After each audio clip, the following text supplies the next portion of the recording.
Ma'naviyat gazetasi bilan bir loyihani davom ettiryapmiz. Maqsadimiz Tojikistondagi o'zbeklarga o'z ona tilida koronavirus haqida ishonchli ma'lumotlarni yetkazib berish. Shuning uchun mana shu gazetaga koronavirus, uni kelib chiqishi va koronavirusga chalinmaslik uchun uni oldini olish uchun nimalar qilish kerak? Navoda chalinib qolsa odam qanday tabobat qilish kerak?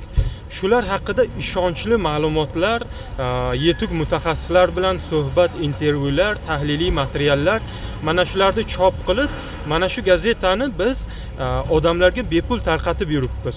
Ya'ni maqsadimiz odamlarni shu bemorlikdan asrash, talafotni kamaytirish.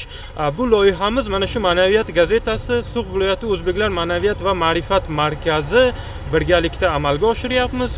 Bu loyihamiz 6 oy davom etadi va biz kelgusi oylarda ham mana shunday ezguliklarni ulashib, mana shu ishlarimizni davom ettiramiz va shu fursatdan foydalanib aytmoqchimanki, biz ezgulikni ulashishimiz kerak. Shundagina butun dunyo birlashib, ezgulik yo'lida birlashib, bu bemorlikni yengishi mumkin. Bemorlikni yomonligi shundaki, agar odam o'zi yuqtirib olsa, birinchi bo'lib eng yaqin odamlariga yuqtiradi va undan keyin boshqalar.